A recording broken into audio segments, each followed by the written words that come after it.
Hello friends, welcome to our YouTube channel learn with NH. आज के शानदार video के अंदर हम दोस्तों चतुर्थ श्रेणी भर्ती परीक्षा से संबंधित कलाम एकेडमी के द्वारा दोस्तों आपका मेजर टेस्ट 1 आज ही आपका आयोजित करवाया गया है। इसका सॉल्यूशन हम यहाँ पर देखने वाले हैं। यहाँ पर आपके 120 सवाल पूछे गए हैं। इन सभी 120 सवालों का आंसर हम यहाँ पर देखने वाले हैं दोस्तों, एकदम डिटेल से मैं आपको करवाने वाला हूँ। तो जो भी विद्यार्थी चतुर्थ श्रेणी भर्ती परीक्षा से संबंधित एग्जाम की तैयारी कर रहे हैं, आप इस वीडियो को जरूर देखिए दोस्तों। ये आपका जो मेजर टेस्ट 1 हुआ है, काफ़ी शानदार सवाल यहाँ पर पूछे गए हैं। इसी प्रकार के सवाल आपके एग्जाम में पूछे जाएंगे। तो चलिए बिना देरी के शुरू करते हैं दोस्तों। पहला सवाल देखिए। पहला सवाल है आपका, राजस्थान में पश्चिमी मरुस्थलीय प्रदेश का विस्तार है। तो राजस्थान में पश्चिमी मरुस्थलीय प्रदेश का विस्तार कितना है दोस्तों? तो ये आपका 1,75,000 वर्ग किलोमीटर क्षेत्र पर हो जाएगा। ऑप्शन 2 यहाँ पर आपका करेक्ट हो जाएगा। ठीक है, राजस्थान में आपको पता ही है मरुस्थल क्षेत्र कितना हो जाएगा, तो 61.11% आपका हो जाएगा। अगला सवाल देखिए, निम्नलिखित में से असत्य कथन है। तो यहाँ पर असत्य कथन आपको बताना है। उड़िया का पठार सिरोही जिले में स्थित है। तो ये बात आपकी बिल्कुल सही है दोस्तों। उड़िया का पठार आपका माउंट आबू सिरोही में स्थित है, जिसकी ऊंचाई कितनी है? 1360 मीटर इसकी ऊंचाई हो जाएगी। और ये राजस्थान का सर्वोच्च पठार है, ये भी आपको याद रखना है। भोराट के पठार की सर्वोच्च चोटी जरगा है। तो भोराट के पठार की सर्वोच्च चोटी जरगा है, ये बात भी आपकी बिल्कुल सही हो जाएगी। जरगा चोटी की ऊंचाई कितनी है दोस्तों? तो 1431 मीटर आपकी हो जाएगी। और भोराट का जो पठार है ये आपका गोगुंदा से लेकर कुंभलगढ़ तक फैला हुआ है। और भोराट के पठार की ऊंचाई अगर आपसे पूछी जाए तो कितनी हो जाएगी? 1225 मीटर आपकी हो जाएगी। उत्तरी अरावली की सर्वोच्च चोटी रघुनाथगढ़ है। तो ये बात भी आपकी बिल्कुल सही हो जाएगी दोस्तों। उत्तरी अरावली की सर्वोच्च चोटी आपकी रघुनाथगढ़ है, जिसकी ऊंचाई कितनी हो जाएगी? आपकी 1055 मीटर हो जाएगी। और अगर आपसे पूछा जाए उत्तरी अरावली की दूसरी सर्वोच्च चोटी कौन सी है, तो वो आपकी खो हो जाएगी अगर दूसरी आपसे पूछी जाए। परवेरिया तथा सुराघाट दर्रा मुकुंदरा पहाड़ियों में स्थित है। तो ये बात आपकी गलत हो जाएगी दोस्तों। परवेरिया तथा सुराघाट जो है दोस्तों, ये आपके ब्यावर में मध्य अरावली में स्थित है, यानी कि ऑप्शन 4 जो है यहाँ पर आपका गलत हो जाएगा। अगला सवाल देखिए, निम्नलिखित में से कौन सी भू आकृति क्रमशः दक्षिण पश्चिमी अरावली और उत्तर पूर्वी अरावली में अवस्थित है? यानी कि दक्षिण पश्चिम में, इसके अलावा उत्तर पूर्व में आपकी कौन कौन सी चोटियां स्थित है, इस तरीके से आपसे पूछा गया है। तो दक्षिण पश्चिम में बात की जाए तो भोराट का पठार जो है ये आपका दक्षिण पश्चिम में हो जाएगा। और आपके इसके अलावा अगर पूछा जाए दोस्तों, रोजा भाकर जो है ये आपका उत्तर पूर्व में नहीं है, तो ये तो आपका होगा नहीं। पोतवार पठार ऋषभदेव भी यहाँ पर नहीं होगा। ऋषिकेश जो है ये आपकी दक्षिण पश्चिम में हो जाएगी। और उत्तर पूर्व में आपका भानगढ़ अलवर हो जाएगा, यानी कि ऑप्शन 1 यहाँ पर आपका करेक्ट हो जाएगा। अगला सवाल देखिए, 60 सेंटीमीटर की संवर्षा रेखा निम्नलिखित में से राजस्थान के कौन से जिले से नहीं गुजरती है? तो कौन से जिले से नहीं गुजरती है? जयपुर, सवाई माधोपुर, राजसमंद, अजमेर। तो 60 सेंटीमीटर संवर्षा रेखा लगभग आपकी मध्य से गुजरेगी दोस्तों राजस्थान के। तो ये आपकी सवाई माधोपुर से होकर नहीं गुजरेगी। ऑप्शन 2 यहाँ पर आपका करेक्ट होगा। अगला सवाल देखिए, यहाँ पर आपको दोस्तों सम्मिलित करना है AW, BWHW, BSHW और CWG। यहाँ पर आपके जलवायु प्रदेश दिए गए हैं। तो AW में तो आपका बांसवाड़ा हो जाएगा, तो A में आपका 3rd हो जाएगा, 3 ऑप्शन में दिया गया है। BWHW में आपका गंगानगर बीकानेर वाला क्षेत्र आता है दोस्तों, तो इसमें आपका 4 हो जाएगा। तो B में आपका 4 हो जाएगा, 3rd और 4, तो ये 2 ऑप्शन तो आपके कैंसिल हो जाएंगे। BSHW में आपका दोस्तों कौन सा आ जाएगा? तो इसमें आपका बाड़मेर आ जाएगा। तो C में आपका 1 हो जाएगा, यानी कि ऑप्शन 1 यहाँ पर आपका सही हो जाएगा। CWG में आपका अलवर आ जाएगा। अगला सवाल देखिए, क्वेश्चन नंबर 6, निम्नलिखित कथनों पर विचार कीजिए। तो कुछ कथन यहाँ पर दिए गए हैं, उन पर विचार करना है। स्थानीय भाषा में इस नदी को तल, यानी इस नदी का जो तल है उसे नाली कहा जाता है। और इस नदी को मृत नदी के नाम से भी जाना जाता है। तो ये कौन सी नदी आपकी हो जाएगी? तो ये आपकी घग्गर नदी हो जाएगी, जिसके तल को दोस्तों नाली कहा जाता है स्थानीय भाषा में। और इसे मृत नदी के नाम से भी जाना जाता है। इसे ही सरस्वती नदी और इसे ही दसदती नदी के नाम से जाना जाता है। ये भी आप याद रखिएगा। अगला सवाल देखिए, निम्नलिखित प्रमुख नदी और सहायक नदी में से कौन सा युग्म आपका असुमेलित है? तो कौन सा युग्म यहाँ पर आपका असुमेलित है? तो पार्वती की सहायक नदी अहेली दी गई है। काली सिंध की यहाँ पर आपकी दोस्तों परवन, लूनी की आपकी सारनी सहायक नदी दी गई है। और माही की मोरेन, तो माही की सहायक नदी मोरेन, ये तो बिल्कुल सही हो जाएगा। लूनी की सारनी जो है वो सहायक नदी है दोस्तों, ये भी आपका सही है। और परवन जो है ये काली सिंध की सहायक है। अहेली जो है ये आपकी पार्वती की सहायक ना होकर ये चंबल की सहायक है, यानी कि पार्वती और आपकी अहेली जो है ये दोनों आपकी चंबल की सहायक है, यानी कि ऑप्शन 1 यहाँ पर आपका गलत हो जाएगा। अगला सवाल देखिए, राजस्थान में खेर वन क्षेत्र पाया जाता है। तो राजस्थान में खेर वन क्षेत्र आपके कहाँ पर पाए जाते हैं? खेर वृक्ष जिनसे कत्था बनाया जाता है आपका, तो ये वन क्षेत्र आपके कहाँ पर पाए जाएंगे दोस्तों? तो ये उदयपुर, राजसमंद, चित्तौड़गढ़, सवाई माधोपुर, कोटा, इनमें पाए जाते हैं दोस्तों। तो यहाँ पर आपका राइट आंसर ऑप्शन 1 हो जाएगा। पाली में ये नहीं पाए जाते हैं, तो यहाँ पर ये आपका कैंसिल हो जाएगा। बाकी ऑप्शन तो आपके वैसे कैंसिल हो जाएंगे। तो यहाँ पर सवाई माधोपुर, कोटा, चित्तौड़ आपका राइट आंसर हो जाएगा। अगला सवाल देखिए, ISFR 2023 के अनुसार राजस्थान में अभिलेखित वन क्षेत्र का विस्तार है। तो राजस्थान में अभिलेखित वन क्षेत्र का विस्तार कितना है दोस्तों, यानी रिकॉर्डेड वन यहाँ पर पूछे गए हैं। तो रिकॉर्डेड आपके कितने हो जाएंगे, तो ये 32,869 वर्ग किलोमीटर क्षेत्र में आपके हो जाएंगे। ये लगभग आपके 9.60% हो जाएंगे। ठीक है, तो यहाँ पर आपके 32,869 वर्ग किलोमीटर क्षेत्र पर हो जाएंगे। अगला सवाल देखिए, वन विभाग राजस्थान के प्रशासनिक प्रतिवेदन 2023 के अनुसार राज्य में सर्वाधिक वनावरण वृद्धि दर्ज की गई। तो सर्वाधिक वनावरण वृद्धि आपकी किसमें दर्ज की गई है, यह आपसे पूछा गया है दोस्तों। तो 12 और प्रतापगढ़ में तो दोस्तों वैसे आपकी कमी हुई है। तो सर्वाधिक वनों में वृद्धि आपकी कहां पर हुई, तो ये आपकी अजमेर में हुई है। ऑप्शन 1 यहां पर आपका करेक्ट हो जाएगा। ठीक है, अगला सवाल देखिए, जनगणना 2011 के अनुसार राजस्थान में अधिकतम शहरी बाल लिंगानुपात कौन से जिले में दर्ज किया गया। तो अधिकतम शहरी बाल लिंगानुपात की बात की जाए तो ये कहां पर दर्ज किया गया, ये आपसे पूछा गया है। देखिए, राजस्थान का बाल लिंगानुपात आपका 888 है, वो आपको याद रखना है। यहाँ पर शहरी बाल लिंगानुपात की बात की जा रही है, तो ये सर्वाधिक आपका टोंक जिले में दर्ज किया गया है। अगला सवाल देखिए, 2011 की जनगणना के अनुसार राजस्थान का दूसरा सर्वाधिक साक्षरता वाला जिला है।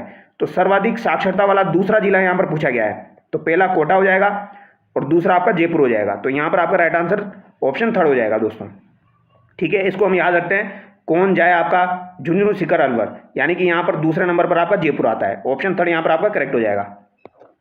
अगला सवाल देखिए, निम्नलिखित में से राजस्थान के कौन से जिले में जिप्सी फेरस मृदा आपकी पाई जाती है। तो जिप्सी फेरस मृदा आपकी कहां पर पाई जाती है, तो ये आपकी दोस्तों बीकानेर में पाई जाती है। ठीक है, और रेवरीना मृदा अगर आपसे पूछी जाए तो रेवरीना मृदा जो है ये आपकी कहां पर पाई जाती है, गंगानगर में पाई जाती है। अगला सवाल देखिए, निम्नलिखित में से कौन सा नदी बेसिन अवनलिका अपर्दन हेतु प्रसिद्ध है। तो अवनलिका अपर्दन हेतु आपका चंबल बेसिन प्रसिद्ध है। तो यहां पर तो हम ऑप्शन 3 राइट करेंगे। अगला सवाल देखिए, निम्नलिखित में से कौन सा नदी समुच्चय त्रिवेणी संगम से संबंधित नहीं है। तो बनास, बेडस, मैनाल आपकी त्रिवेणी संगम बनाती है दोस्तों। चंबल, बनास, सिब्बी आपकी त्रिवेणी संगम बनाती है रामेश्वरम घाट में। इसके अलावा दोस्तों यहाँ पर बनास, डाई, खारी भी आपकी दोस्तों राजमहल में त्रिवेणी संगम बनाती है। तो यहाँ पर ऑप्शन 2 आपका जो है वो गलत हो जाएगा। ऐसा कोई त्रिवेणी संगम आपको राजस्थान में देखने को नहीं मिलेगा। अगला सवाल देखिए, ये क्वेश्चन नंबर 16 जो है दोस्तों, इसको मैं छोड़ रहा हूँ। इसका आंसर अगर आपको पता है तो आप कमेंट करके जरूर बताना। इसका आंसर मुझे पता नहीं है। ठीक है, ईमानदारी से मैं बताऊं तो इसका आंसर मुझे याद नहीं है दोस्तों। तो अगर आपको इसका पता है तो इसका एक बार आप प्रूफ और इसके साथ साथ आंसर आप जो है वो कमेंट जरूर करना दोस्तों। अगला सवाल देखिए, राजस्थान में जलाक्रांता की समस्या को स्थानीय भाषा में कहा जाता है। तो जलाक्रांता की समस्या को स्थानीय भाषा में क्या कहा जाता है। तो दोस्तों इसको अगर आप इंग्लिश में पढ़ोगे तो आपके लिए आसानी रहेगी। ये देखिए, यहाँ पर वाटर लॉगिंग के बारे में आपसे पूछा गया है। तो वाटर लॉगिंग यानी कि सेम की समस्या को वाटर लॉगिंग कहा जाता है। तो यहाँ पर ऑप्शन 3 आपका करेक्ट हो जाएगा। ठीक है, राजस्थान में छपने अकाल का संबंध है। तो छपने अकाल जो है दोस्तों, इसका संबंध जो है वो कौन से सन से हो जाएगा, ये आपसे पूछा गया है। तो 1899 से लेकर 1900 ईस्वी में आपका जो छपने अकाल पड़ा था। ऑप्शन 3 यहाँ पर करेक्ट होगा। और अगर विक्रम संवत की बात की जाए तो 1956 आपका विक्रम संवत हो जाएगा। विक्रम संवत की बात की जाए तो विक्रम संवत 1956 और सन की बात की जाए तो 1899 से 1900 में आपका छपने अकाल पड़ा था। ठीक है, और उमरदान की कविता में इसका उल्लेख भी मिलता है। अगला सवाल देखिए, राजस्थान में 2011 की जनगणना के अनुसार निम्न में से किस जिले का जनसंख्या घनत्व 100 से कम है। तो 100 से कम आपका जैसलमेर का हो जाएगा, बाड़मेर का हो जाएगा और बीकानेर का हो जाएगा। तो यहाँ पर बाड़मेर ऑप्शन में दिया गया है। ऑप्शन 3 आपका करेक्ट हो जाएगा। ठीक है, अगला सवाल देखिए, निम्नलिखित कथनों पर विचार कीजिए। इसमें चीका व दोमट दोनों प्रकार की मृदा मिलती है। इस मृदा में नमी अधिक समय तक धारण करने की क्षमता होती है और यह मृदा आपकी भीलवाड़ा में, अजमेर में, सिरोही जिलों में पाई जाती है। तो भीलवाड़ा में भी मिलेगी, अजमेर में मिलेगी, सिरोही में मिलेगी। तो ये आपकी कौन सी मृदा हो जाएगी दोस्तों, तो ये आपकी लाल पीली मृदा हो जाएगी, जो कि आपकी भीलवाड़ा में, अजमेर में और सिरोही में देखने को आपको मिलेगी। ठीक है, लाल लोमी मृदा आपको डूंगरपुर, बांसवाड़ा में देखने को मिलेगी। और जलोढ़ मृदा जो है दोस्तों, ये आपको अगर देखा जाए तो धौलपुर में, इसके अलावा अलवर में, फिर उधर से हम चलते हुए आते हैं सवाई माधोपुर, तो इधर की साइड आपको जलोढ़ मृदा देखने को मिलेगी। ठीक है, मध्यम काली मृदा आपको वहाँ पर देखने को मिल जाएगी। तो एक कोटा साइड आपको हाड़ौती क्षेत्र में देखने को मिल जाएगी।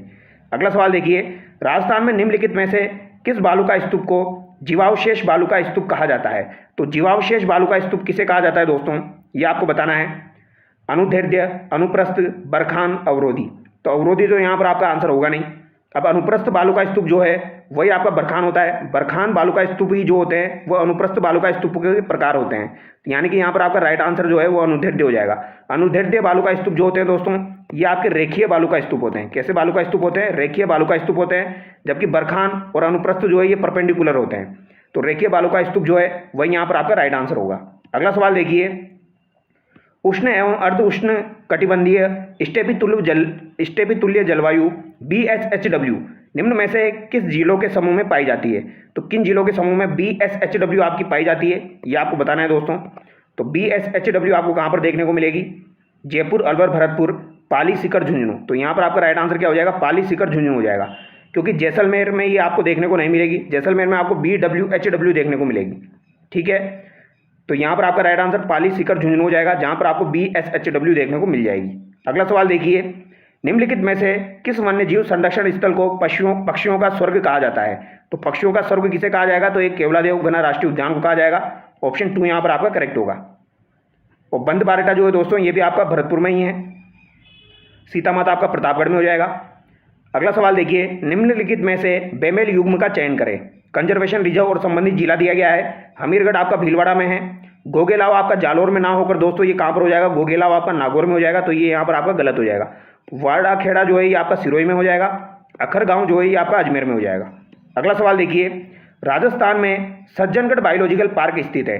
तो सज्जनगढ़ बायोलॉजिकल पार्क कहाँ पर हो जाएगा? तो ये आपका उदयपुर में हो जाएगा।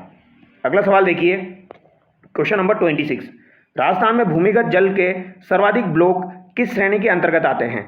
तो भूमिगत जल के सर्वाधिक ब्लॉक आपके किस श्रेणी के अंतर्गत आते हैं दोस्तों? तो सुरक्षित के अंतर्गत, तो जहाँ तक मुझे याद आ रहा है 38 ब्लॉक आपके आते हैं। ठीक है, 38 ब्लॉक सुरक्षित के अंतर्गत है। सर्वाधिक आपके जो है वो अत्यधिक 2 ही श्रेणी में है। ऑप्शन 4 यहाँ पर आपका करेक्ट हो जाएगा। अगला सवाल देखिए, नाड़ा क्या है? तो नाड़ा आपका क्या हो जाएगा? शेखावटी के अंतःप्रवाही क्षेत्र में निर्मित कच्चे जल स्रोत। तो इनको तो दोस्तों जोहड़ कहा जाता है। इन्हें क्या कहा जाता है? इन्हें तो जोहड़ कहा जाता है। पश्चिमी राजस्थान में आधुनिक जल संरक्षण की तकनीक, यह आपकी नाड़ा हो जाएगी। सीमावर्ती क्षेत्र में बालू का स्तूपों के मध्य निम्न भूमि, ये नहीं होगा। घर के आंगन के कोने में वर्षा जल संग्रहण हेतु बनाया गया कुंड। तो घर के आंगन में जो बनाया जाता है उसे क्या कहा जाता है दोस्तों? उसे टांका कहा जाता है। वो भी आप याद रखिएगा, टांका भी आपका पूछा जा सकता है। तो घर के आंगन के कोने में वर्षा जल संरक्षण हेतु बनाया जाता है आपका टांका। अगला सवाल देखिए, गोवर्धन सागर, रंग सागर, अमरकुंड, दूध तलाई आदि जलाशय स्थित है। तो गोवर्धन सागर, रंग सागर, अमरकुंड और दूध तलाई ये सब आपके कहाँ पर हो जाएंगे? उदयपुर में हो जाएंगे। दूध तलाई काफी बार एग्जाम में पूछी जाती है, तो याद रखिएगा। अगला सवाल देखिए, निम्नलिखित में से राज्य की किस झील को रामसर आर्द्रभूमि की सूची में शामिल किया गया?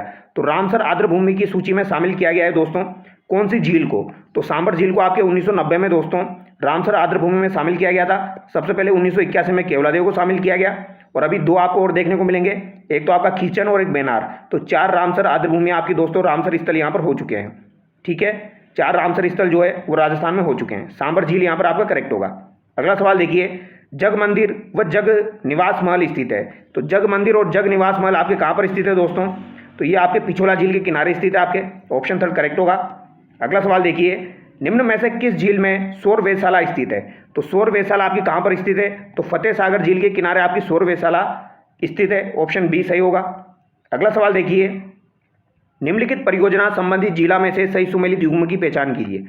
सोम कमला अंबा उदयपुर दिया गया है, तो ये आपका गलत हो जाएगा दोस्तों। सोम कमला अंबा जो है यह तो आपकी डूंगरपुर की हो जाएगी। मोरेल बांध परियोजना आपकी दौसा की हो जाएगी, टोंक की नहीं होगी दोस्तों। काली तीर लिफ्ट परियोजना जो है ये धौलपुर दिया गया है, तो ये बात बिल्कुल सही हो जाएगी। काली तीर लिफ्ट परियोजना जो है दोस्तों ये आपकी धौलपुर की हो जाएगी। देखिए ये काली सिंध नहीं है, ये काली तीर है। तीर वाली जो है ये आपकी धौलपुर में है। ओराई परियोजना उदयपुर में ना होकर कहाँ पर हो जाएगी? ओराई परियोजना आपकी चित्तौड़गढ़ में हो जाएगी। अगला सवाल देखिए, क्वेश्चन नंबर 33, माही परियोजना के अंतर्गत गुजरात व राजस्थान की क्रमशः संयुक्त साझेदारी है। तो गुजरात की दोस्तों और राजस्थान की संयुक्त साझेदारी माही परियोजना के तहत आपसे पूछी गई है। तो आप लोगों को पता होगा माही परियोजना जो है दोस्तों ये गुजरात और राजस्थान की संयुक्त परियोजना है।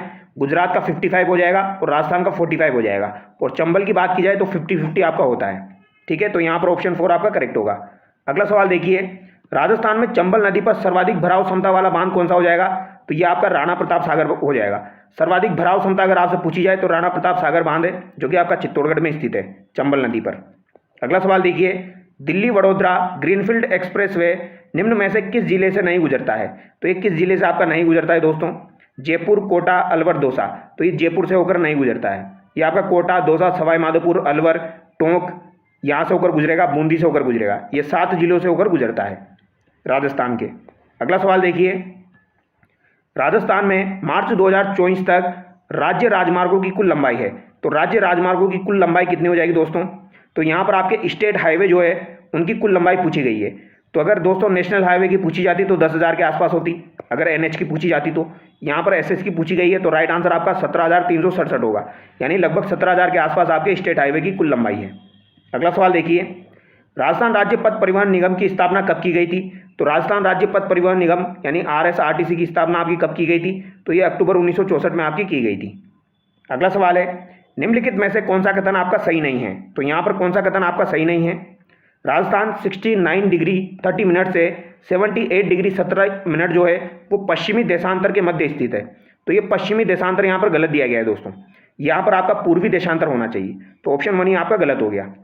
कर्क रेखा राजस्थान के 2 जिलों से होकर गुजरती है, डूंगरपुर बांसवाड़ा से होकर, ये बात सही है। राजस्थान इटली, नॉर्वे, इंग्लैंड जैसे देशों से अधिक क्षेत्रीय विस्तार रखता है, तो ये बात भी सही है। राजस्थान के उत्तर पूर्व में हरियाणा एवं पंजाब राज्य स्थित है, तो ये बात भी आपकी सही हो जाएगी। ये सवाल अभी आपका आरपीएससी में पूछा गया था दोस्तों, फर्स्ट ग्रेड के एग्जाम में। अगला सवाल देखिए, राजस्थान में मालव प्रदेश का विस्तार है। तो राजस्थान में जो मालव प्रदेश है वो कौन से क्षेत्र को कहा जाता है? तो आप लोगों को बहुत अच्छे से पता होगा, झालावाड़ और प्रतापगढ़ वाला जो क्षेत्र है इसे मालव प्रदेश के नाम से जाना जाता है। ऑप्शन 1 यहाँ पर आपका सही हो जाएगा। ठीक है, अगला सवाल देखिए, राजस्थान की पूर्व से पश्चिम कुल दूरी है। तो पूर्व से पश्चिम की जो कुल दूरी है दोस्तों वो आपकी कितनी हो जाएगी, ये आपको बताना है। तो ये कितनी हो जाएगी? पूर्व से पश्चिम की आपकी 869 किलोमीटर हो जाएगी, और उत्तर से दक्षिण की पूछी जाए तो ये आपकी 826 किलोमीटर हो जाएगी। राजस्थान का जो सीना है वो चौड़ा है, उस तरीके से याद रख सकते हो आप, 869 किलोमीटर। अब अगला सवाल देखिए दोस्तों, यहाँ पर आपके मैथमेटिक्स के सवाल है, तो ये भी मैं आपको करवा देता हूँ। दो संख्या यहाँ पर दी गई है 12,906 और 14,818, और यहाँ पर इनका मसफ़ा दिया गया है 478। इनका एलसीएम आपको निकालना है दोस्तों। तो आपको पता होगा दो संख्याओं का जो गुणनफल होता है दोस्तों वो इनके एलसीएम और जो आपका दोस्तों मसफ़ा होता है इनके बराबर होता है। एलसीएम और एचसीएफ जो होता है इनके मल्टीपल के बराबर होता है। तो P इंटू क्यू यानी कि दो संख्याओं का गुणनफल आपका एलसीएम और एचसीएफ जो होता है इनके मल्टीप्लिकेशन के बराबर होता है। तो अगर आप इनको मल्टीप्लाई करोगे तो आपका आंसर निकल के आ जाएगा 12,906 इंटू 14,818 को डिवाइड कर देना है किससे? 778 से। तो आपका क्या निकल के आ जाएगा दोस्तों? यहाँ से एलसीएम निकल के आ जाएगा, जो कि कितना निकल के आएगा आपका? तो यहाँ पर ऑप्शन 1 आपका करेक्ट हो जाएगा। अगला सवाल देखिए, वह सबसे छोटी संख्या जिसे 5, 10, 12 तथा 15 से भाग देने पर प्रत्येक दशा में 2 शेष रहे किंतु 7 से भाग देने पर कोई शेष न रहे, तो ऐसी कौन सी संख्या है? तो एक संख्या तो आपकी 5 है, दूसरी आपकी 10 है, तो इसको तोड़ लीजिए, 5 इंटू 2 कर लीजिए। 12 है, 12 को आप क्या कर सकते हो? तो 6 यानी 3 इंटू 2 आप कर सकते हो। इसके अलावा 15 को क्या लिख सकते हो आप? 5 इंटू 3 लिख सकते हो। तो इनके कॉमन फैक्टर आप निकाल लीजिए दोस्तों, क्या हो जाएंगे? जैसे कि 5 इंटू 2, इसके अलावा आपका एक 3 हो जाएगा, तो 5 इंटू 3 इंटू 2। इसके अलावा यहाँ पर क्या करेंगे? एक तो 5 आ गया, 5 इंटू 2 आपका आ गया, 3 इंटू 2 यहाँ पर आ जाएगा, तो 5 इंटू 3। तो इसको मल्टीप्लिकेशन करेंगे आप तो 15, 30, ये आपका क्या कितना हो गया दोस्तों? 60 हो गया। अब यहाँ पर हमको क्या देखना है? 2 शेष रहे, तो 2 शेष किस तरीके से रहेंगे? तो ऐसी संख्या आपको दोस्तों ऑप्शन से उठानी पड़ेगी। जैसे मैंने 182 को यहाँ पर उठा लिया, तो 182 को 60 से मैंने डिवाइड किया, तो कितनी बार भाग गया? 3 बार गया। शेष क्या बचा? 2 बचा। तो 7 से भाग देके अगर हम इसको देखेंगे तो इसमें भाग जा रहा है, यानी कि ऑप्शन 2 यहाँ पर आपका करेक्ट हो जाएगा। ठीक है, ऑप्शन से आप इसे कर सकते हो। दो संख्याओं का अनुपात 4:5 है तथा उनका महत्तम समापवर्तक 8 है, तदनुसार उनका लघुत्तम समापवर्तक कितना होगा? तो दो संख्याओं का अनुपात 4:5 यहाँ पर दिया गया है। ठीक है, यानी संख्या है आपकी 4x और 5x हम मान सकते हैं अगर मानना चाहें तो 4x 5x जो है ये आपकी संख्या हो जाएगी। और इनका दोस्तों HCF जो है जो वो दिया गया है आपका 8। तो HCF जो होता है वो कॉमन फैक्टर होता है, यानी जो ये x का मान है ये 8 हम मान लेते हैं। ठीक है, x का मान आपका 8 हो जाएगा, तो ये कितना ही संख्या होगी आपकी? ये संख्या तो आपकी 32 हो गई, और ये संख्या कितनी हो जाएगी आपकी? 40 हो जाएगी। तो 32 और 40 का आपको क्या निकालना है? एलसीएम निकालना है। तो 32, 40 का एलसीएम आपका कितना हो जाएगा? तो ये आपका हो जाएगा दोस्तों 160। ऑप्शन 4 यहाँ पर आपका करेक्ट हो जाएगा। ठीक है, क्योंकि महत्तम समापवर्तक जो होते हैं ये कॉमन फैक्टर होते हैं, तो कॉमन फैक्टर को आप इससे मल्टीप्लाई करोगे तो ये वाली संख्या आ जाएगी, और इससे मल्टीप्लाई करोगे तो दूसरी संख्या आ जाएगी, और दोनों संख्याओं का जब आप दोस्तों लघुत्तम समापवर्तक निकालोगे तो 160 हो जाएगा। अगला सवाल देखिए, 50 संख्याओं का औसत जो है वो 38 है। यदि इनमें से दो संख्याएं 45 और 55 छोड़ दे तो शेष संख्याओं का औसत कितना होगा? तो दोस्तों 50 संख्याओं का औसत कितना है? 38 है। तो 50 संख्याओं का कितना है? 38 है। इसमें से आपको 45 माइनस करना है और 55 माइनस करना है। दो संख्याएं निकाल दी, ठीक है। अब इसने बोला है शेष संख्याओं का औसत कितना होगा, तो दो संख्याएं निकाल दी, तो इसको 48 से डिवाइड कर देना है। तो 48 से डिवाइड करोगे तो इसका आंसर 37.5 निकल के आ जाएगा। अगला सवाल देखिए, ABC का साप्ताहिक औसत वेतन 4,000 रुपये है और BCD का साप्ताहिक औसत वेतन 5,000 रुपये है। तो A का साप्ताहिक वेतन यहाँ पर दिया गया है, तो D का साप्ताहिक वेतन आपको निकालना है दोस्तों। तो ABC जो है इसका साप्ताहिक औसत वेतन कितना है, 4,000 रुपये है, ठीक है। तो अगर ABC को दोस्तों अगर औसत से निकालोगे आप तो ये 4,000 इंटू 3 हो जाएगा, तो ये 4,000 इंटू 3 हो गया, ठीक है। क्योंकि औसत दिया गया है तो बटे 3 करूँगा तो 3 इधर आपका चला गया, ठीक है। इसके अलावा BCD का अगर आप औसत निकालोगे तो इसको भी हम 5,000 इंटू 3 लिख सकते हैं, ठीक है, संख्याओं के रूप में अगर लिखना चाहें तो यहाँ पर पूछा गया है A का साप्ताहिक वेतन कितना होगा, तो इन दोनों संख्याओं को आप माइनस कर दीजिए। इधर तो 15,000 हो जाएगा, इधर आपका 12,000 हो जाएगा, ठीक है। तो माइनस करेंगे तो हमको क्या निकालना है, D का साप्ताहिक वेतन निकालना है। तो B और C तो आपका कट जाएगा, इससे इसको माइनस करना है, तो BC आपका कट जाएगा, यहाँ पर आपका D माइनस A हो जाएगा और ये कितना हो जाएगा आपका 3,000 हो जाएगा। और हमको निकालना क्या है, हमको निकालना है D का। तो A कितना दिया गया है 2,750, तो 2,750 इसमें जुड़ जाएगा, तो आपका आंसर क्या निकल के आएगा, यहाँ पर D की वैल्यू निकल के आ जाएगी। A इधर चला गया तो ये प्लस में चला गया आपका, तो 2,750 और 3,000 अगर आपका जुड़ेगा तो ये क्या निकल के आ जाएगा आपका दोस्तों, 5,750 निकल के आ जाएगा। अगला सवाल देखिए, किसी संख्या का 30% उसी संख्या के 25% के 27 अधिक है तो संख्या का मान होगा। तो कोई संख्या है उसका 30% यहाँ पर दिया गया है, ये किसके बराबर है, कोई संख्या के 25% के बराबर है और 27 अधिक है। तो इसको आसानी से कर सकते हैं हम, इसको इधर ले आइए आप, तो ये कितना हो जाएगा x इंटू 5% हो जाएगा। तो ये कितना दिया गया है, ये 27 आपका दिया गया है। तो संख्या का मान आपको निकालना है तो इजीली आप निकाल सकते हो, ठीक है। ये 20 आपका हो गया, तो 20 इंटू 27 अगर आप करोगे तो कितना निकल के आ जाएगा दोस्तों, 27 इंटू 2 करोगे तो 54 हो गया, तो ये 540 आपका निकल के आ जाएगा। इस तरीके से आप इन सवालों को कर सकते हो। P का 60% Q का 50% है, तो P का जो 60% है दोस्तों वो Q का 50% है, ठीक है। तो PQ का रेशो आप निकाल लीजिए। अगर PQ का रेशो अगर आप निकालोगे दोस्तों तो ये 50/60 यानी कि 5/6 आपका निकल के आ गया, ठीक है। अब यहाँ पर बोला गया है Q बराबर P का X% है, तो Q जो है वो P का कितना है, X% है, तो X का मान आपको निकालना है। तो P और Q का रेशो यहाँ पर दिया गया है, इस तरीके से आप कर सकते हो इस सवाल को आराम से। तो Q equal to P into X% यहाँ पर हो गया, तो Q कितना है आपका 6 है, P कितना हो गया 5 मान लिया मैंने, और यहाँ पर X% बोला गया है, तो ये 6/5 आपका जो हो गया ये X% हो जाएगा दोस्तों। X% को अगर हम कन्वर्ट करेंगे तो ये X/100 आपका हो जाएगा, यानी 6 इंटू 100/5 हो जाएगा, तो ये कितना हो गया आपका 20 हो गया। तो 20 इंटू 6 करेंगे तो कितना हो जाएगा दोस्तों, ये आपका 120 हो जाएगा। ऑप्शन 2 यहाँ पर आपका करेक्ट होगा। मैं समझाने की कोशिश कर रहा हूँ, अगर आपको समझ में आ जाए तो, और समझ में ना आए तो ये मैथमेटिक्स के सवालों को आप स्किप कर देना, ठीक है। यदि एक वस्तु का विक्रय मूल्य तथा क्रय मूल्य क्रमशः आपका इतना और इतना दिया गया है तो लाभ प्रतिशत निकालना है। तो ये तो आपका क्या है, विक्रय मूल्य है, और ये आपका क्या है, क्रय मूल्य है। तो आपको लाभ प्रतिशत निकालना है। तो लाभ प्रतिशत सिंपल सा तरीका है, जो आपका विक्रय मूल्य है उसमें से आप क्रय मूल्य को माइनस कीजिए।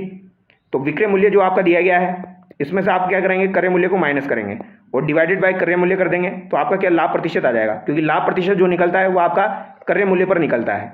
तो यहाँ पर आपका राइट आंसर क्या हो जाएगा दोस्तों, तो इसका राइट आंसर आपका 15 हो जाएगा। जैसे आप इसको डिवाइड करोगे आपका राइट आंसर 15 निकल के आएगा। अगला सवाल देखिए, एक वस्तु का क्रय मूल्य रुपए में 122 है, यदि लाभ प्रतिशत 56% है तो वस्तु का विक्रय मूल्य क्या है। तो एक वस्तु का क्रय मूल्य जो है वो 122 यहाँ पर दिया गया है, यानी CP जो है वो आपका 122 है, ठीक है। CP 122 दिया गया है, लाभ प्रतिशत 56 है, तो लाभ प्रतिशत कितना है दोस्तों 56 है, यानी कि 156/100 है। तो विक्रय मूल्य आपसे पूछा गया है और यही आपका विक्रय मूल्य हो जाएगा, ठीक है। 56% जो है वो आपका क्या है, लाभ प्रतिशत है, यानी कि 156/100 मैंने कर दिया, ठीक है। तो यहाँ पर आपका राइट आंसर निकल के आ जाएगा। इसको हम डिवाइड करेंगे तो ये आपका क्या निकल के आएगा दोस्तों, 190.32 निकल के आएगा। अगला सवाल देखिए, यदि अंकित मूल्य तथा विक्रय मूल्य का अनुपात 14:11 है तो छूट प्रतिशत क्या है।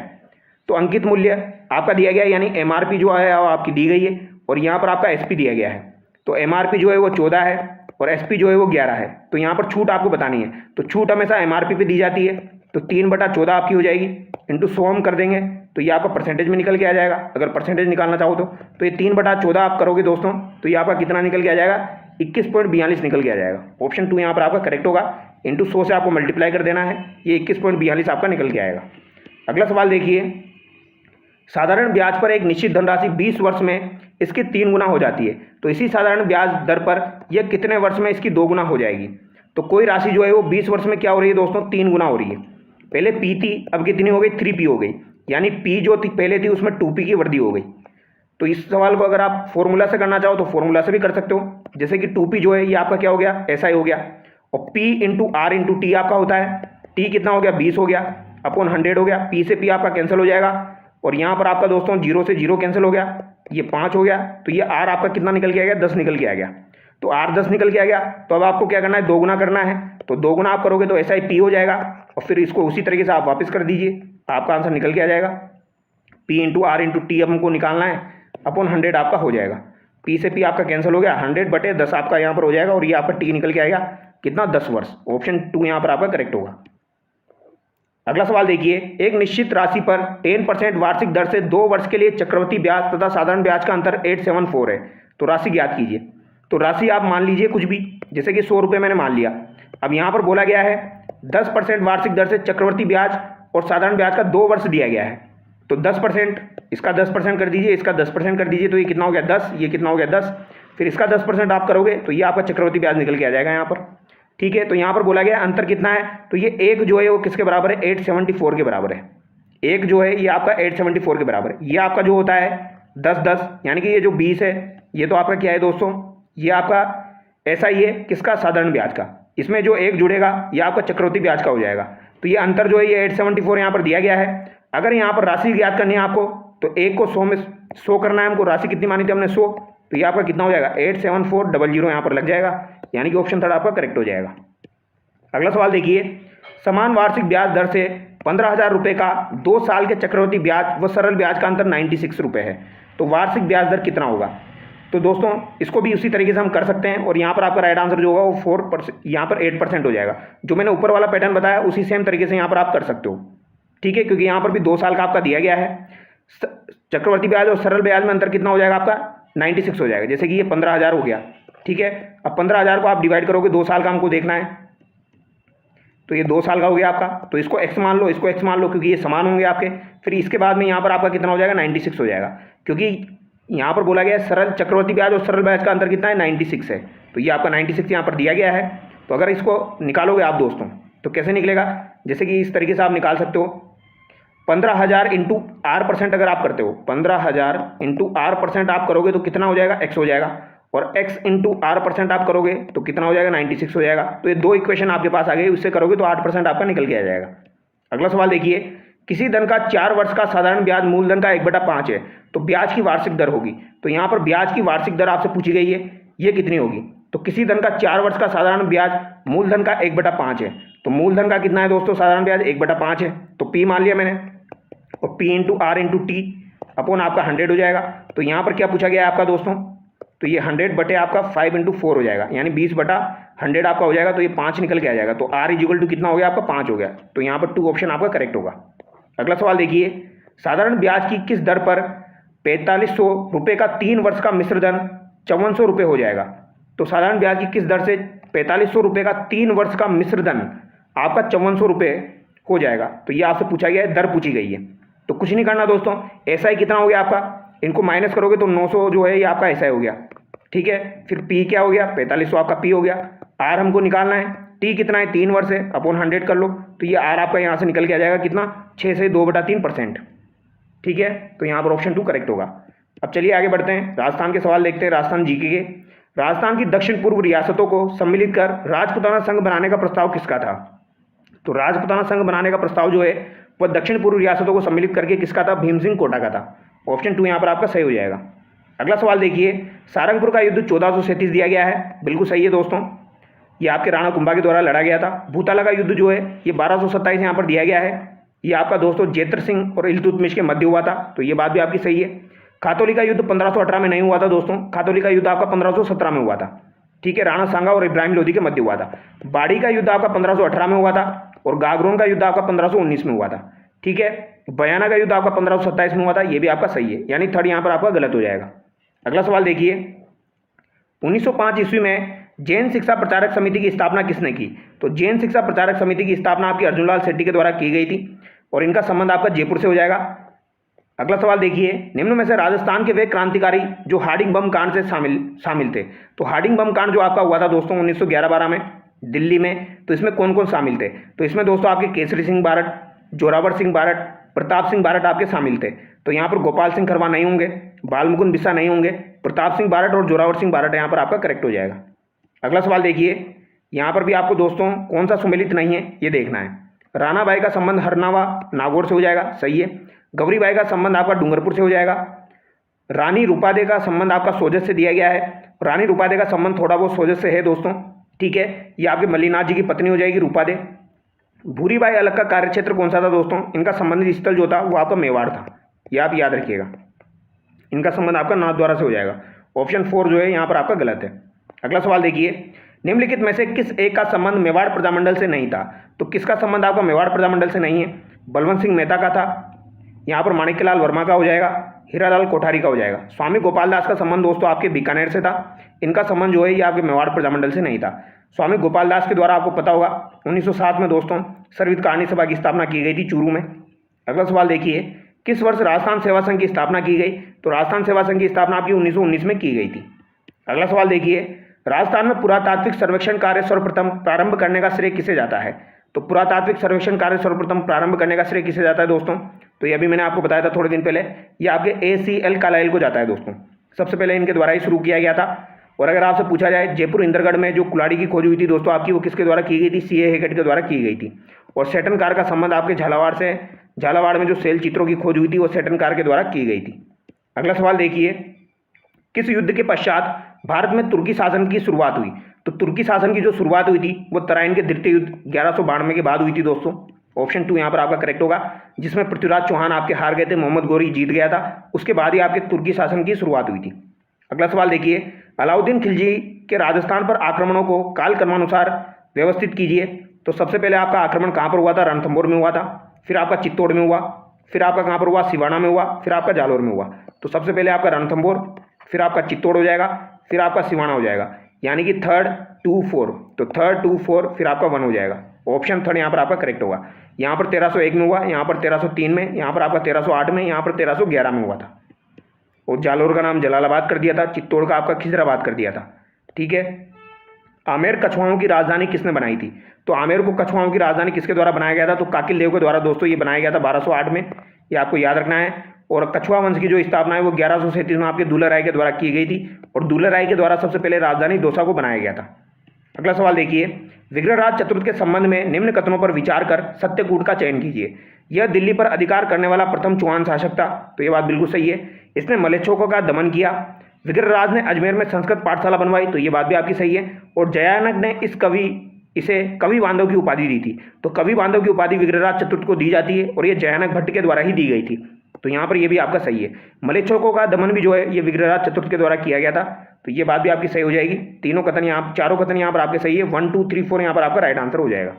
अगला सवाल देखिए, ये 2-3 सवाल है, यहाँ पर आपको क्लियर दिखाई नहीं दे रहा है, ठीक है, फिर भी मैं बता देता हूँ आपको। मेवाड़ महाराणा अमर सिंह और आपके मुगल सम्राट जहांगीर के मध्य जो संधि हुई थी दोस्तों वो आपकी कब हुई थी? तो ये आपकी 5 फरवरी 1615 को हुई थी। तो फरवरी 1615 आपको याद रखना है। अमर सिंह और आपके जहांगीर के मध्य हुई थी, काफ़ी बार एग्जाम में पूछी जाती है। 1706 में जो आपका दोस्तों 1708 में जो आपका देवारी का समझौता हुआ था, कब हुआ था देवारी का समझौता? 1708 में हुआ था। तो इस समय मारवाड़ के शासक कौन थे? तो मारवाड़ के आपके अजीत सिंह थे दोस्तों। और अगर आपसे जयपुर के पूछे जाए तो सवाई जय सिंह थे। और अगर मेवाड़ के पूछे जाए तो अमर सिंह द्वितीय थे, ठीक है, जब आपका देवारी समझौता हुआ था। राजस्थान में 1857 की क्रांति की शुरुआत कब हुई थी? तो 1857 की क्रांति की शुरुआत नसीराबाद से 28 मई 1857 को हुई थी। और यहाँ पर कर्नल न्यूबरी की हत्या कर दी गई थी, वो भी आपको ध्यान रखना है। 1818 ईस्वी के उदयपुर राज्य में हुए भील विद्रोह के कारण थे। तो 1818 ईस्वी में उदयपुर राज्य में जो भील विद्रोह हुआ था उसके कारण क्या थे दोस्तों? अंग्रेजों द्वारा सहायक संधि के पश्चात देसी सेनाओं को भंग कर देना, तो ये बात बिल्कुल सही है। भीलों द्वारा वसूल किए जाने वाले रखवाली और बोलाई नामक करों के अधिकार को समाप्त करना, तो ये बात भी आपकी सही है। इसी वजह से दोस्तों आपके भीलों में विद्रोह हुए थे 1818 में। दोनों बातें यहाँ पर आपकी बिल्कुल सही है। अंग्रेजों द्वारा क्या किया गया था? सहायक संधि के पश्चात देसी सेनाओं को भंग कर दिया गया, उसके कारण भीलों में क्या हुआ? अविश्वास पैदा हो गया। तो अविश्वास पैदा हो गया तो इसी कारण भील विद्रोह हुआ। और इनका जो बोलाई कर रखवाली कर ये लेते थे वो भी इनका समाप्त कर दिया, तो इसी वजह से ये यहाँ पर दोस्तों विद्रोह हुआ था। अगला सवाल देखिए, असहयोग आंदोलन के दौरान किसने राय बहादुर की उपाधि लौटा दी और तिलक स्वराज कोष में 1 लाख रुपए दिए? तो ये सवाल अभी थोड़े दिन पहले मैंने आपको कराया था। राय बहादुर की उपाधि जो है ये जमनालाल बजाज के द्वारा लौटाई गई थी दोस्तों, और इनके द्वारा ही तिलक स्वराज कोष में आपके 1 लाख रुपये दिए गए थे। इनको याद रखना, आप कितने रुपये दिए गए थे, 1 लाख रुपये आपके दिए गए थे। अगला सवाल देखिए, वर्ष 1881-82 में उदयपुर राज्य में हुए भील विद्रोह का नेतृत्व किसने किया था? तो 1881-82 में दोस्तों आपका बारापाल विद्रोह हुआ था, जिसे भील विद्रोह के नाम से जाना जाता है। यहाँ पर भीलकपाल का निम्मा, पीपली का खेमा और सगातरी का जोयता। तो ये निम्मा, खेमा, जोयता आपको ध्यान रखना है, इन तीनों के द्वारा नेतृत्व किया गया था। ये मैंने कलाम अकेडमी की बुकलेट में चेक किया, ये तीनों नाम वहाँ पर दिए गए हैं। अगला सवाल देखिए, मेव किसान आंदोलन के आलोक में असत्य कथन है। तो मेव किसान आंदोलन जो हुआ था इसके संबंध में असत्य कथन आपको बताना है।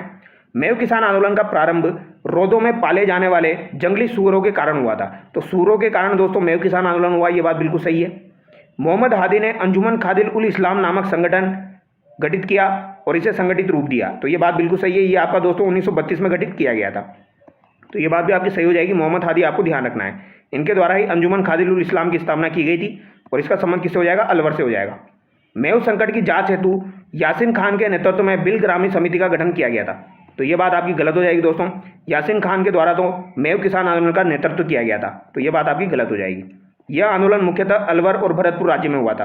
तो ये अलवर भरतपुर राज्य में हुआ था, ये बात भी आपकी बिल्कुल सही है।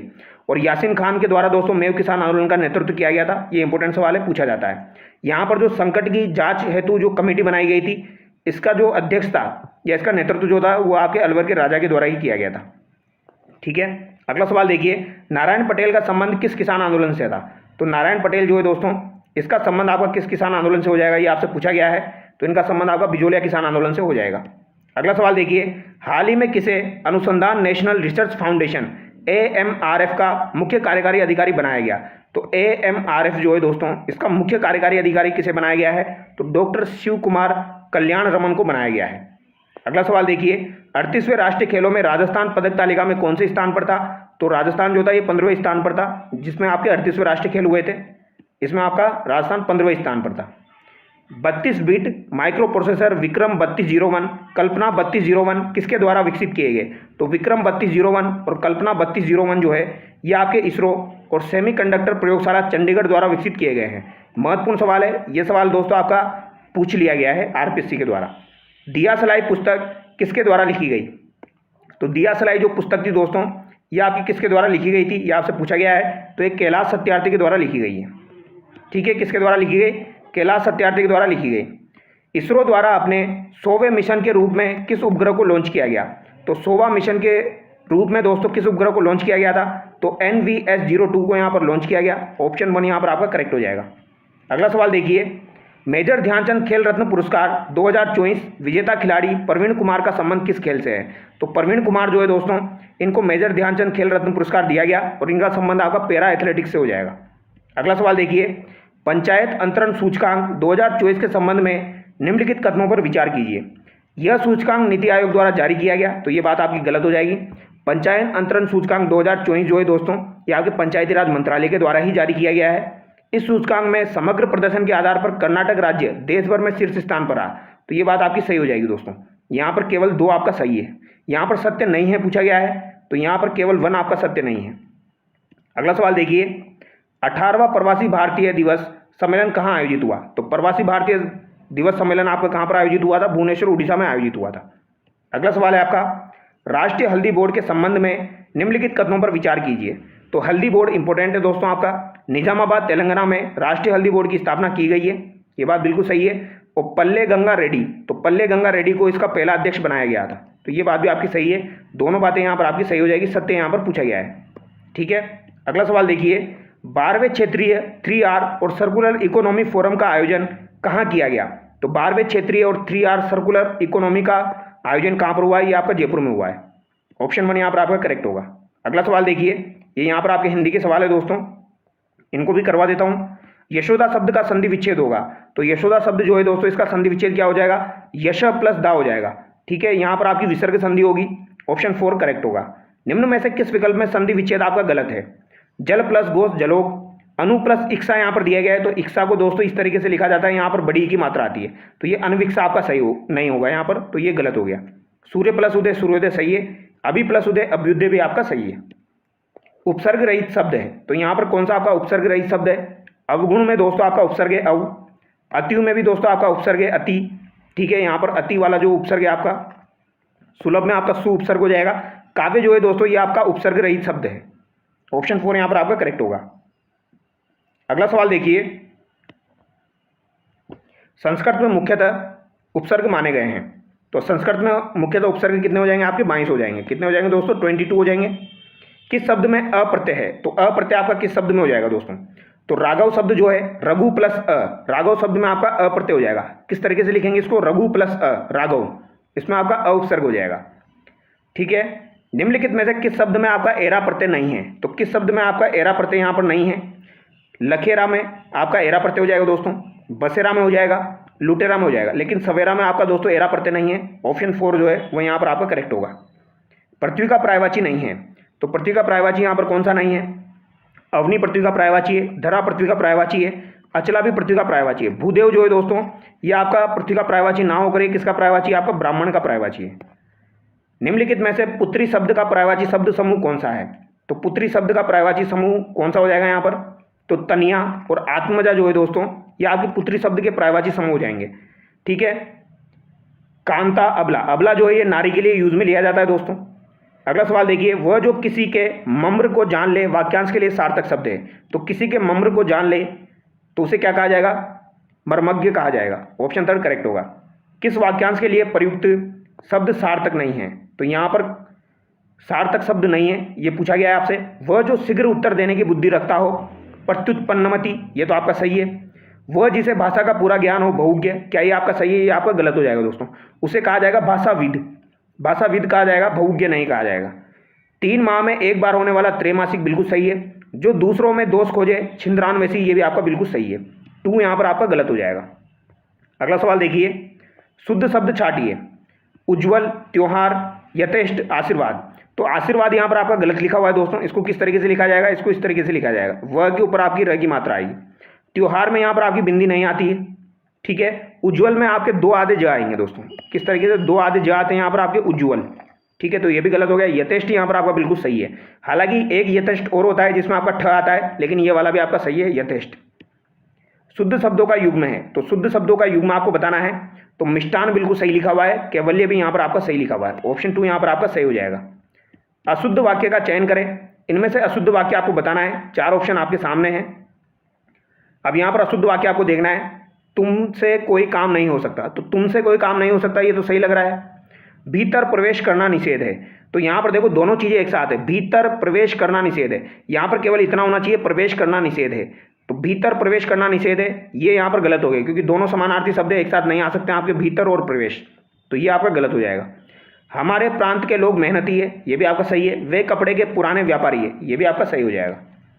शुद्ध वाक्य का चयन कीजिए, तो यहाँ पर शुद्ध वाक्य का चयन करना है। 5 बजने को 10 मिनट है, तो 5 बजने को नहीं दोस्तों, 5 बजने में 10 मिनट है, तो ये को नहीं होगा, में होना चाहिए। उसे अपनी योग्यता पर अहंकार है, तो योग्यता पर अहंकार है, तो ये बात गलत हो गई आपकी, क्योंकि अगर यहाँ पर आपका आ रहा है तो यहाँ पर आपकी दोस्तों अहंकार नहीं आएगा फिर, ठीक है। अगर पर आ रहा है तो अहंकार नहीं आएगा, यहाँ पर इस तरीके से होना चाहिए, उसे अपनी योग्यता के ऊपर अहंकार है, या तो कुछ अलग तरीके से, पर यहाँ पर नहीं होगा, ठीक है। उसे अपनी योग्यता पर अहंकार है, तो पर यहाँ पर नहीं होगा, ठीक है। घमंड यहाँ पर होना चाहिए आपका, उसे अपनी योग्यता पर घमंड है, अहंकार है। इसे एक बार देखता हूँ, आगे देखिए। अश्वमेघ यज्ञ का घोड़ा पकड़ा गया, तो ये तो आपका वैसे ही गलत हो गया, क्योंकि अश्वमेघ और यज्ञ दोनों आपके एक साथ आ गए। अश्वमेघ का मतलब यज्ञ होता है दोस्तों आपका, ठीक है। तो अश्वमेघ यज्ञ का घोड़ा पकड़ा गया, दोनों चीजें एक साथ नहीं आ सकती, यज्ञ यहाँ पर नहीं आएगा, यहाँ पर यह होना चाहिए आपका अश्वमेघ का घोड़ा पकड़ा गया। गीता का उपदेश सभी के लिए हितकर है, तो ये तो बिल्कुल सही है आपका, गीता का उपदेश सभी के लिए हितकर है, तो ये भी आपका गलत है दोस्तों, ठीक है। इसको आप एक बार देख लेना, बट गलत है ये आपका। उसे अपनी योग्यता पर अहंकार है, ये आपका गलत है, ठीक है, क्योंकि पर की जगह आपका पर अगर आ रहा है तो वहां पर अहंकार नहीं आएगा आपका। किसी भी सरकार के द्वारा लिखे गए निर्णयों को एक साथ एक से अधिक विभागों, अधिकारियों और कर्मचारियों तक भेजा जाने वाला पत्र कहलाता है। तो एक से अधिक विभागों, अधिकारियों और कर्मचारियों तक जो भेजा जाने वाला पत्र होता है वो आपका क्या कहलाएगा, परिपत्र कहलाएगा, सर्कुलर आपका कहलाता है। परिपत्र को ही इंग्लिश में आपका सर्कुलर कहा जाता है दोस्तों, और वो पूछा जाता है, ठीक है। राज्य के पत्राचार में जब अपने समकक्ष या अधीनस्थ कर्मचारियों को साधारण संदेश देने के लिए पत्र लिखा जाता है तो उसे क्या कहते हैं, तो इसे ज्ञापन कहा जाता है। सरकारी नियम, आदेश, चेतावनी, नियुक्ति, अवकाश आदि से संबंधित सूचना को संबंधित व्यक्तियों एवं आम जनता के लिए राजपत्र में प्रकाशित किया जाता है तो उसे क्या कहा जाता है? तो इसे अधिसूचना कहा जाता है। उर्दू शब्द किस भाषा का है? तो उर्दू शब्द जो है दोस्तों ये आपके तुर्की भाषा का हो जाएगा। किसका हो जाएगा? तुर्की भाषा का। अगला सवाल देखिए, अर्धशासकीय पत्र के संबंध में असंगत है। तो अर्धशासकीय पत्र के संबंध में असंगत आपको बताना है। अर्धशासकीय पत्र में अनौपचारिकता का पुट होता है। इसमें विषय और संदर्भ अवश्य लिखा जाता है। अधोलेख के रूप में आपका शुभेच्छु आदि लिखा जाता है। सेवा में लिखना पूर्णतः वर्जित है। तो ये आपका गलत हो जाएगा। सेवा में लिखना पूर्णतः वर्जित है, ये आपका गलत हो जाएगा। निविदा सूचना के प्रारूप में उल्लेखित होता है। तो निविदा सूचना के प्रारूप में आपका दोस्तों कार्य का विवरण भी होता है। ठीक है, निविदा प्रपत्र जमा कराने की अंतिम तिथि भी होती है। इसके अलावा पत्र क्रमांक व दिनांक भी यहाँ पर आपका होता है। तो उपयुक्त सभी यहाँ पर आपका करेक्ट होगा। आगे देखिए, तत्सम और तद्भव की दृष्टि से सुमेलित नहीं है। तो तत्सम और तद्भव शब्द आपको देखने हैं। श्रृंगार, श्रृंगार यहाँ पर सही है। लोमसा, लोमड़ी सही है। वीणा, बीना सही है। यहाँ पर श्वास और सास आपका गलत है दोस्तों। ठीक है, श्वास नहीं होता है, ये शिक्षु करके आपका कुछ होता है। ठीक है, तो थर्ड यहाँ पर आपका गलत हो जाएगा। निम्नलिखित में से भाववाचक संज्ञा है। तो भाववाचक संज्ञा किसमें हो जाएगी? बूढ़ा, बचपन, पशु, मधुर। तो बचपन जो है इसमें आपकी दोस्तों भाववाचक संज्ञा हो जाएगी। अगला सवाल देखिए, निम्नलिखित में से किस विकल्प के सभी शब्द जातिवाचक संज्ञा है? तो जातिवाचक संज्ञा किसमें हो जाएंगे? तो जिसमें जाति का बोध हो रहा हो दोस्तों। तो दिल्ली में आपका जाति का बोध नहीं है, दिल्ली में नहीं है आपका दोस्तों। इसके अलावा दूध में, पुस्तक में, वकील में है। तो ऑप्शन थर्ड यहाँ पर आपका करेक्ट होगा। अन्य पुरुषवाचक सर्वनाम में प्रयुक्त होने वाले शब्द हैं। तो अन्य पुरुषवाचक सर्वनाम में वे, हम, वे, वह, वे यहाँ पर प्रयुक्त होंगे। थर्ड यहाँ पर आपका करेक्ट होगा। क्या प्रयुक्त होगा दोस्तों? वह, वे, ये किसमें प्रयुक्त होते हैं? आपके अन्य पुरुषवाचक सर्वनाम में प्रयुक्त होते हैं। कोई जा रहा है, तो वाक्य में सर्वनाम क्या होगा आपका? तो इसमें हो जाएगा कोई जा रहा है। पता थोड़ी है कौन जा रहा है, तो ये आपका अनिश्चयवाचक हो जाएगा। इनमें से किस विकल्प के सभी शब्द विशेषण नहीं है? तो किस विकल्प के सभी शब्द आपके विशेषण नहीं है, यह आपसे पूछा गया है। तो कल्पना और भक्ति जो यहाँ पर दिए गए हैं दोस्तों, इनमें आपको विशेषण देखने को नहीं मिलेगा। चचेरा रोगी में देखने को मिल जाएगा। प्यासा धनी, मेधावी तार्किक में देखने को मिलेगा। तो यहाँ पर 4 आपका करेक्ट हो जाएगा। अनिश्चित परिमाणवाचक विशेषण का उदाहरण है। तो अनिश्चित हो और उसके अलावा परिमाणवाचक विशेषण। तो अनिश्चित परिमाणवाचक विशेषण का उदाहरण कौन सा हो जाएगा? तो 1 दर्जन केले, ये तो आपका निश्चित हो गया। 50 भी आपका निश्चित हो गया। बहुत आदमी, थोड़ा पानी। तो थोड़ा पानी जो है यहाँ पर पानी आपका परिमाणवाचक हो जाएगा। तो ये आपका अनिश्चित परिमाणवाचक का उदाहरण है। आदमी को गिना जा सकता है, तो ये आपका अनिश्चित संख्यावाचक विशेषण का उदाहरण हो जाएगा। अगला सवाल देखिए, सकर्मक क्रिया वाला वाक्य है। तो सकर्मक क्रिया वाला वाक्य कौन सा हो जाएगा दोस्तों? यहाँ पर आपका कविता पानी पी रही है। तो क्या पी रही है? पानी पी रही है। तो यहाँ पर ऑप्शन थर्ड आपका करेक्ट हो जाएगा। इसमें आपकी सकर्मक क्रिया है। निम्नलिखित में से अकर्मक क्रिया आपकी हो जाएगी पढ़ना, उखाड़ना, गिराना, चढ़ना। तो चढ़ना जो है दोस्तों इसमें आपकी अकर्मक क्रिया हो जाएगी। ठीक है, पढ़ना, उखाड़ना, गिराना ये आपकी सकर्मक में आ जाएंगे। होनहार बिरवान के होत चिकने पात लोकोक्ति का अर्थ है। तो होनहार बिरवान के होत चिकने पात लोकोक्ति का अर्थ क्या हो जाएगा? तो इसका अर्थ देखते पता लग रहा है आपको, महान व्यक्तियों के लक्षण आपको बचपन में ही नजर आ जाते हैं। निम्नलिखित में से लोकोक्ति का चयन कीजिए। तो लोकोक्ति का आपको चयन करना है। तो जिसके भी पीछे आपका ना नहीं आ रहा हो, सबसे पहले वही आपको देखना है दोस्तों। ठीक है, वही आपकी लोकोक्ति होगी। तो यहाँ पर सुप बोले तो बोले छलनी भी, यही आपकी लोकोक्ति हो जाएगी। क्योंकि मुहावरा जो होता है उसमें सबके पीछे आपके मोस्टली ना आता है। किस विकल्प में मुहावरे का भावार्थ गलत है? तो मुहावरे का भावार्थ किसमें गलत हो जाएगा? रंग में भंग होना, मजाक किरकिरा होना, ये तो सही है। सिर धुनना, पश्चाताप करना, ये भी आपका सही हो जाएगा। लकीर का फकीर होना यानी परंपरावादी होना। इसके अलावा सोने में सुगंध, आदर सहित आज्ञा मानना। तो सोने में सुगंध, आदर सहित आज्ञा मानना ये गलत हो जाएगा। सोने में सुगंध का मतलब है यानी उसमें कुछ गुण है। ठीक है, सोना मतलब गुण हो गया, यानी कुछ गुण है, तो उसके ऊपर भी कुछ और गुण आ जाएगा उसमें, तो उसमें सोने में सुगंध आपकी हो जाएगी। होम करते हाथ जलना मुहावरे का सही अर्थ है।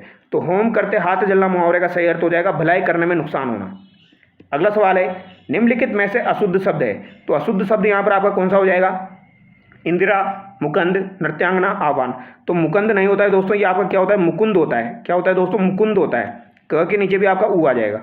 अगला सवाल देखिए, कार्यालय आदेश संबंधी असंगत विकल्प है। नाम कोष्टक में तथा पदनाम नीचे लिखा जाता है। औपचारिक एवं निर्देशात्मक भाषा होनी चाहिए। सामान्यतः इसमें विषय एवं संदर्भ अनिवार्य रूप से लिखा जाता है। सामान्यतः मूल पत्र के क्रमांक नहीं लगाया जाता है। तो ये बात आपकी गलत हो जाएगी। ठीक है, तो यहाँ पर मैंने आपको जो भी सवाल मैं करवा सकता था सारे सवाल करवाने की कोशिश की है दोस्तों। अगर आपको वीडियो वाकई में अच्छा लगा है तो वीडियो को लाइक जरूर करें और शेयर भी करें। Thank you so much.